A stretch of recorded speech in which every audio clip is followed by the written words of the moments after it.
चलो अब हम लोग आ चुके हैं प्रश्नावली 8.2। प्रश्नावली 8.2 में इसका पहला नंबर का प्रश्न है। इसका दिया हुआ इधर अलग से दिए हैं कि नहीं? नहीं दिया हुआ है, चलो कर लेते हैं, हो जाएगा। क्या कहा? एक पदी युग्मों का गुणनफल ज्ञात कीजिए। एक पदी, एक पदी मतलब एक पद वाला व्यंजक। तो यहां देखो ये 4, बोलोगे सर 4, ये 4 क्या है जी? व्यंजक है कि नहीं? बोलोगे सर कैसे? इसमें तो चर है ही नहीं। है क्या चर? नहीं है ना?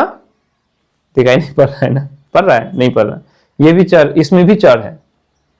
थोड़ा सा बता देता हूं। इस 4 को, बोलो क्या 4 को हम लोग 4 गुना 1 लिख सकते हैं? बोले सर एकदम लिख सकते हैं। लिख सकते हैं ना? लिख दिए। और बोलो 4, इस 1 को जो है ना हम लोग ऐसे लिख सकते हैं, x का पावर 0। बोले समझ में नहीं आया सर, कोई बात नहीं। अभी इसमें अभी इतना ही समझना है कि किसी का भी पावर अगर हम 0 कर देते हैं तो उसका मान 1 हो जाता है। ठीक, यानी अगर आपको दिया जाए 100 और इसका पावर 0 कर देंगे तो इसका मान क्या हो जाएगा? 1। अभी इतना ही समझो, आगे फिर क्लास में रेगुलर बने रहो तो फिर हम लोग इसको क्लियर कर लेंगे। राइट, तो इस तरह से हम देखेंगे। इसको हम लोग ऐसे लिख सकते हैं 4x पावर 0, यानी कि इस 4 में क्या है? चर भी है। 4 में क्या है? चर भी है। ये x अचर, ओ सॉरी ये 4 अचर और ये x चर। तो x और चर और अचर दोनों है और ये गुना में है, तो इसको हम लोग क्या बोलेंगे? बीजीय व्यंजक। यानी कि ये जो 4 है हमारा बीजीय व्यंजक है। और इस बीजीय व्यंजक में कितने पद हैं? एक ही ना पद है ना?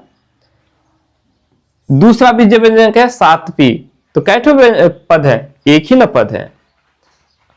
एक पद इस व्यंजक का, एक पद इस व्यंजक का। ठीक, या 2 ठो व्यंजक हो गया, इसीलिए कहा है युग्म। युग्म का मतलब जोड़ा, एक पदी युग्म। तो यहां 2 ठो व्यंजक है एक पद वाला, तो युग्म हो गया, एक युग्म। अब यहां कितने हैं? तो यहां 5 ठो है, यानी कि 5 युग्म दिया हुआ है। 5 जोड़ा, 1 जोड़ा, 2 जोड़ा, 3 जोड़ा, 4 जोड़ा, 5 जोड़ा। इन सभी का हमें क्या करना है? गुणनफल ज्ञात करना है। गुणनफल मतलब गुणा कर लेना है। तो सबसे पहले हम क्या लिखेंगे? हल लिखेंगे। क्या लिखेंगे? हल। 1 नंबर 4 है ना, 7p है, तो हम क्या करेंगे? 4 गुना 7p कर देंगे। हो ना गया? बस, इसमें तो चर है नहीं, अभी नजर तो नहीं आ रहा है। तो 7 चौका 28, बाकी p है, p डाल दो, खत्म कहानी। नहीं हुआ? दूसरा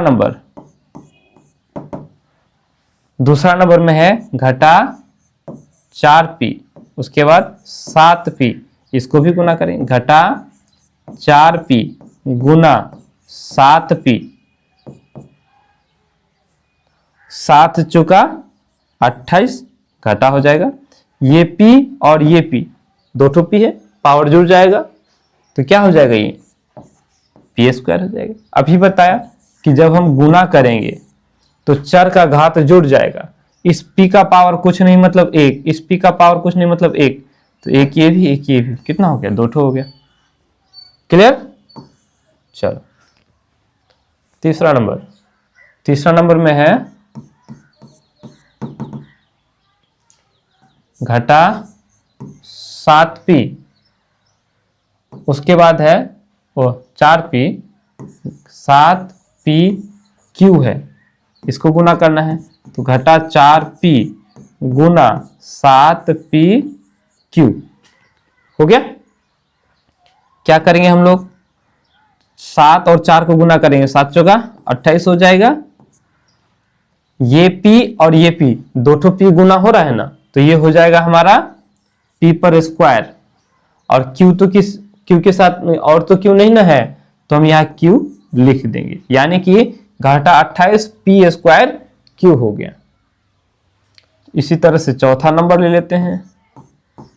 चौथा नंबर क्या है, 4p का पावर 3 है ना, उसके बाद घटा 3p, इन दोनों को भी गुना करना है, 4p का पावर क्यूब गुना, उसके बाद देखो दूसरा जो हमारा व्यंजक है उसमें हमारा घटा है, जब भी घटा आए तो हम उसको ब्रैकेट में रखेंगे, ठीक है, इसे ब्रैकेट में घटा 3p लिख देंगे, हो गया।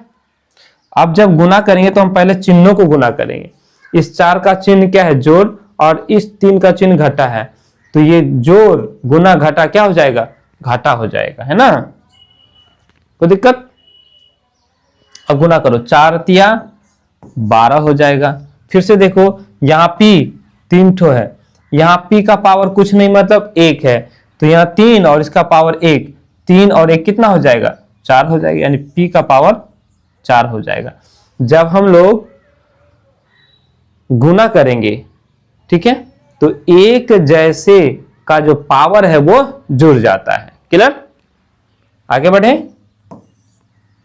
पांचवा नंबर, 4p और शून्य को गुना करना है।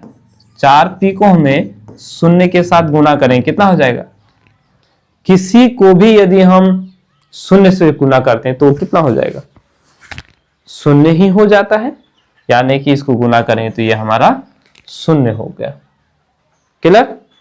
उतारो इसको।